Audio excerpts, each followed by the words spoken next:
मौलाना अबुल कलाम आज़ाद के जन्मदिन राष्ट्रीय शिक्षा दिवस के अवसर पर आयोजित मध्य प्रदेश के प्रथम कार्यक्रम राष्ट्रीय शिक्षा सम्मेलन की विस्तृत जानकारी मीडिया के समक्ष देते कार्यक्रम के संयोजक सैयद मकसूद अली, इस अवसर पर आयोजन समिति के चंद्रपाल सिंह सोलंकी, शकील कादरी, शकील पठान उपस्थित थे।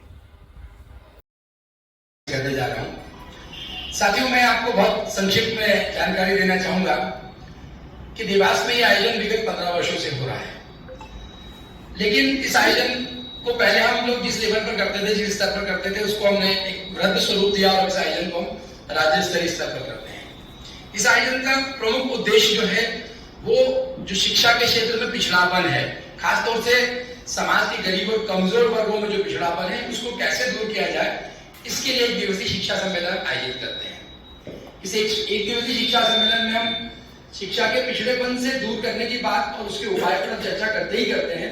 साथ में समाज के वो बच्चे जो अन्य बच्चों के लिए रोल मॉडल का काम करते हैं, जिन्होंने राष्ट्रीय स्तर पर, अंतर्राष्ट्रीय स्तर पर या अपने कला के क्षेत्र में, गायन के क्षेत्र में, वादन के क्षेत्र में, खेल के क्षेत्र में कोई विशिष्ट उपलब्धि प्राप्त की है, उनका हम सम्मान करते हैं, ताकि मंच के कुछ और बैठे हुए जो बच्चे होते हैं या जो समाजजन होते हैं वो उससे प्रेरित हो, इंस्पायर्ड हो और खुद आगे बढ़े, अपने बच्चों को उस तरीके से पढ़ाएं।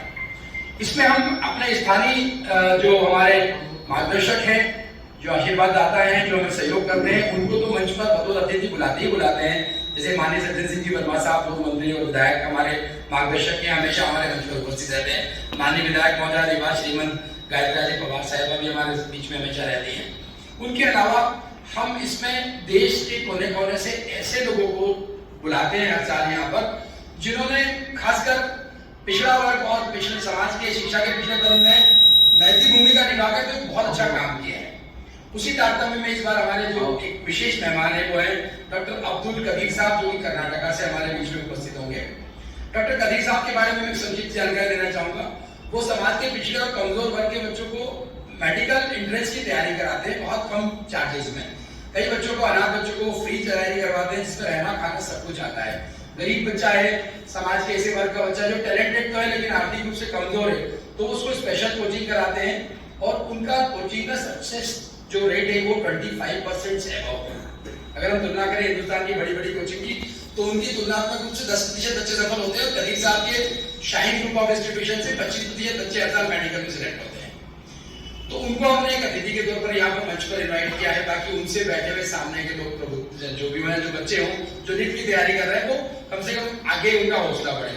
साथ ही हमने एक और ऐसे कैरेक्टर को यहाँ पर, ऐसे किरदार को यहाँ पर बुलाया है, ऐसे शख्सियत को बुलाया है, जो नेल पेंटिंग्स के माध्यम से, कीलों के द्वारा पेंटिंग बनाकर आर्ट के क्षेत्र में न सिर्फ हिंदुस्तान में बल्कि हिंदुस्तान के बाहर, दुबई आप चले जाएं, आप लंदन चले जाएं, अमेरिका चले जाएं, उनकी पेंटिंग्स, नेल पेंटिंग्स, कील से बनाई गई पेंटिंग्स वहां पर लगी हुई है और जिन्हें Guinness book of world records में भी इनका नाम दर्ज है। और हिस्ट्री चैनल ने जिन पर एक अपना स्पेशल एपिसोड तैयार किया था और विजडम पत्रिका ने उनको फ्रंट पेज दिया था। ऐसे वाजिद खान हमारे बीच में, जो कि मध्य प्रदेश के ही हैं, मंदसौर शहर के हैं। उनको हम बच्चों के बीच में इसलिए ला रहे हैं ताकि बच्चे कला के क्षेत्र में अगर कुछ सीखना चाहें या रोल मॉडल बनाना चाहें तो उनको बनाकर हमारा आगे बढ़ सके। हॉकी के पूर्व भारतीय ओलंपियन जलालुद्दीन रजवी साहब, जिन्होंने इंडिया की टीम को रिप्रेजेंट किया है, कई मेडल्स इंडिया को दिलवाए, जो सेंटर बैक थे, वो भी हमारे बीच में इस कार्यक्रम में होंगे। साथ ही साथ हमारे सम्मानीय महापौर जी, सभापति जी, जिला पंचायत उपाध्यक्ष और जो शहर के गणमान्य, हमारे शासकीय विद्यालय संगठन के सम्मानीय अध्यक्ष, सचिव और शहर के जो गणमान्य हैं, डॉक्टर शादाब अहमद सिद्दीकी, जो कि जिला आबकारी अधिकारी हैं, वो भी हमारे बीच में यहाँ पर उपस्थित होंगे। डॉक्टर सरवर पटेल का नाम आप सब लोगों ने सुना होगा, जो कि मध्य प्रदेश कांग्रेस भारतीय जनता पार्टी के प्रदेश प्रवक्ता है, वो भी मंच पर होंगे। लेकिन सबसे महत्वपूर्ण चीज ये नहीं है कि मंच पर हम किनको बुलाए, सबसे महत्वपूर्ण चीज ये है कि मंच के सम्मुख जो बच्चे बैठ रहे हैं वो कहाँ से आने वाले हैं। इस बार मध्य प्रदेश के 22 शहरों के लगभग 5300 बच्चों ने हमारे द्वारा आयोजित की गई सामान्य ज्ञान प्रतियोगिता, वर्किंग मॉडल प्रतियोगिता, भाषण प्रतियोगिता और ड्राइंग कॉम्पिटिशन में पार्टिसिपेट किया है। लगभग 73 विद्यालय, जिसमें धार, राजगढ़, सेंधवा, बड़वानी, शाजापुर, आष्टा, सीहोर, आगरमालवा, कानड़, इंदौर, उज्जैन, मक्सी, सोनगंज, इस तरह के नगरों से लगभग 22 नगरों के 5300 बच्चों ने इसमें पार्टिसिपेशन किया। उनको भी हम उस मंच के माध्यम से पुरस्कृत करेंगे और उनको पुरस्कार स्वरूप हम कुछ सम्मान देने वाले हैं, जो हमने हमारे देवास शहर के उन लोगों के नाम से रखे हैं जिन्होंने अपने क्षेत्र में कुछ विशेष काम किया। जैसे कि चित्रकार अफजल साहब को आप सब जानते हैं, चित्रकला के अवार्ड हम अफजल साहब की स्मृति में उनको प्रदान करेंगे। शिक्षा और खेल के क्षेत्र में हम जो पुरस्कार बच्चों को देने जा रहे हैं वो स्वर्गीय भगवान सिंह, डॉक्टर भगवान सिंह सोलंकी सर, जो कि देवास शहर के कबड्डी के खिलाड़ी भी रहे और शिक्षा के क्षेत्र में इनका नाम चलता था, उनके स्मृति में हम अवार्ड देंगे। मेडिकल के इसमें जो बच्चे सिलेक्ट हो रहे हैं उनको हम डॉक्टर खदीजा शेख, जो पिछले साल कोविड में एक्सपायर हुई है और जो सिविल हॉस्पिटल देवास में पोस्टेड थी, उनकी स्मृति में हम अवार्ड देने वाले।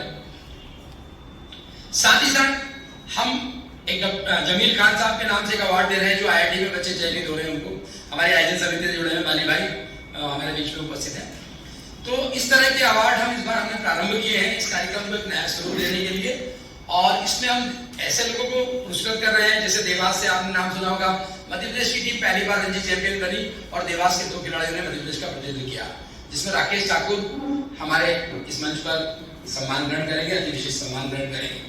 साथ ही साथ वैदेही शर्मा, जो कि जिu-jitsu की एक अंतर्राष्ट्रीय खिलाड़ी है, उनको हम इस मंच के माध्यम से सम्मानित करने जा रहे हैं। उनके अलावा विजय खसोदिया, जो कि खेल प्रशिक्षक हैं देवास के, कई अंतर्राष्ट्रीय प्रतिभाओं को उन्होंने तराशा है, वरुण सोलंकी हैं। इस तरह के और भी खिलाड़ी हैं जिन्होंने देवास शहर को गौरवान्वित किया, देवास शहर का नाम रोशन किया है, उनको भी हम इस मंच के माध्यम से सम्मानित करेंगे।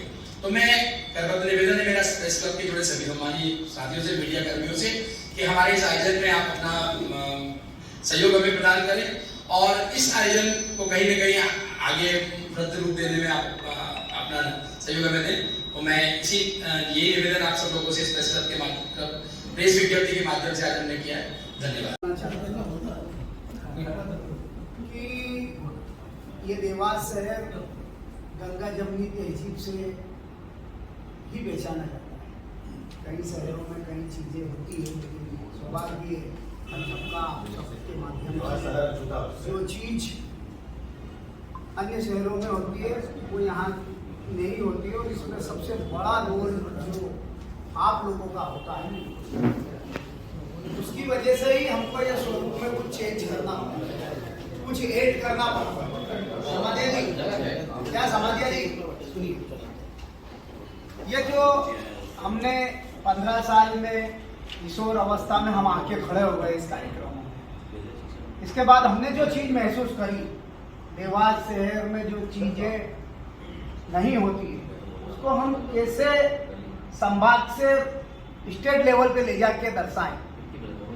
यदि हम आज सिर्फ मौलाना आजाद जी को याद करते तो शिक्षा में खूब चेंज आ गया, लेकिन जैसे ही अफजल साहब, लोकल लोग जिन्होंने बहुत तपस्या करी, आप सबको पता है कि नहीं पता है, लेकिन मुझे जितना उनके बारे में, उन्होंने पोस्टर कलर में वो इतने मास्टर थे कि वो काला सफेद लेके ऐसा करके नीला कलर बना देते थे, वो कला थी। उन्होंने कांगड़ा शैली से रिलेटेड एक शैली इजाद करी, उन्होंने ऑयल पेंटिंग से रिलेटेड है, ठीक। दूसरा, मेरे फादर जो स्टेट टाइम में कई लोगों को विदित होगा, एक सुभाष क्रीड़ा मंडल चलता था जो बहुत बड़े लेवल पे कबड्डी की टीम राजवाड़ों के नाम से खेलती थी, सुभाष क्रीड़ा। उसमें मेरे फादर, मेरे ताऊ जी टीचर रहे, मेरे फादर नायब खजांची रहे उस कमेटी के। ये गंगा जमुनी तहजीब वाले क्षेत्र रहे। अफजल साहब ने कभी नहीं देखा कि वो मुस्लिम हो, उन्होंने पेंटिंग राम की भी बनाई, उन्होंने कृष्ण की भी बनाई, उन्होंने बहुत सारी पेंटिंग। ऐसे ही कई लोग देवास में और भी हैं। आज 4 अवार्ड, 4 अगले 4 अवार्ड किसी और क्षेत्रों में उन लोगों के नाम से दिए जाएगा। धीरे-धीरे हम अपना दायरा बढ़ाएंगे। खदीजा के नाम से जो अवार्ड देने पे एक पुरस्कार की बात हुई, क्या होता है कि एक परिवार में एक प्रतिभा जब अपने बीच नहीं रहती है तो परिवार में एक दुख की लकीर जीवन भर रहती है, मन पे, चेहरे पे सिकन रहती है। लेकिन वो सिकन को भुलाते हुए किसी और बच्चे के चेहरे पे भी कोई पिता या कोई परिवार मुस्कान देखना चाहता है, उसके पारित स्वरूप कोई चीज़ रखता है, तो उसमें हमें भी प्राउड फील होना चाहिए। मैं इसीलिए बीच में बोलने के लिए मैंने महफूज सर से बोला कि मैं, क्योंकि ये शहर पूरा आप लोगों के हवाले है। आप लोग जो छापते हो, आप लोग जो दिखाते हो, उसका मानस पटल पे बहुत सारा प्रभाव पड़ता है। मैं आप सबको भी इस बात के लिए भी साधुवाद देता हूँ कि इस गंगा जमुनी तहजीब को बनाए रखने के लिए आप लोग बहुत संघर्ष